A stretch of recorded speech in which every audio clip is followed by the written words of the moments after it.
Saying yes to small favors often looks harmless, but being polite can quietly hand someone power over your choices.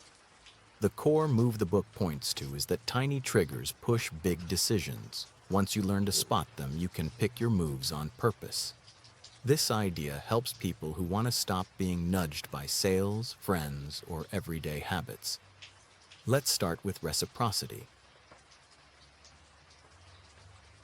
When someone gives you something, you feel a pressure to give back, even when you never asked for the gift. It's not drama, it's a hardwired push that makes refusal awkward. Like when a coworker brings coffee and you suddenly feel weird saying no to a later favor. This is what the book means by reciprocity, an obligation triggered by a gift. In influence, the effect even works with tiny, unsolicited favors, which makes it easy to use without the other person noticing. The practical upshot is that marketers, charities, and people in your life can lean on small offers to build leverage. Don't misread reciprocity as always friendly. The move works whether the giver had good intentions or not. But giving a small gift can also start a chain where you keep acting the same way, which leads straight into how commitments lock behavior. Small commitments push you into longer commitments because humans hate being inconsistent with their past actions. When you say something out loud or sign your name, you're more likely to keep acting in line with that statement. This is what the book means by commitment and consistency. Public or written promises create a future you feel bound to. The realistic implication is simple. Once you agree to a small step, quitting later feels like breaking your own story. That's why sales scripts ask for tiny yeses first. A common misinterpretation is thinking consistency equals stubbornness. It's not. It's a shortcut your brain uses to reduce doubt and save energy. And bad actors can exploit that to get predictable behavior. Knowing that, you can pause before agreeing to the small step you didn't mean to take.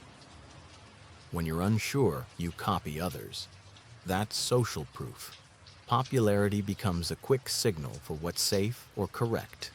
In murky situations, we default to the crowd, and that makes the crowd a shortcut decision tool. This is what the book frames as social proof. You look outward when inside information is missing. The real risk is assuming the crowd knows more than it does. And when you copy others, you might stop questioning who actually knows more, which is exactly where authority steps in. So popularity can lead you to follow patterns without checking if they make sense for you. Symbols of expertise, titles, uniforms, degrees, shape obedience in a big way. People defer to perceived experts and often follow advice without checking how relevant it is. This is what the book means by authority. We're wired to trust certain cues of expertise, whether the person deserves it or not. The implication is practical and a bit worrying. An outfit, a badge, or a confident delivery can win compliance even when the substance is weak. Don't confuse visible authority with actual authority. That difference is where good judgment matters. Ask what the expert actually knows about your exact situation before you follow their lead. You're more easily persuaded by people you like, and things that seem rare feel more valuable. They work together. Liking grows from similarity, compliments, and cooperation, and each makes compliance easier. Scarcity creates urgency. Limited time or limited supply makes you hurry and decide faster. This is what the book highlights about liking and scarcity. Affection opens the door, and scarcity pushes you through it. The practical result is that a friendly pitch plus a limited offer is a powerful combo, and it's used everywhere from sales to social situations. A common misuse is treating people you like as automatically trustworthy. Scarcity can also trick you into choices you later regret because you acted under pressure instead of info. Notice both forces, and you'll see how they're combined to shorten your thinking and speed decisions. Where these tricks tend to fail is when people start using them as moral shortcuts, assuming influence equals truth or that compliance equals consent.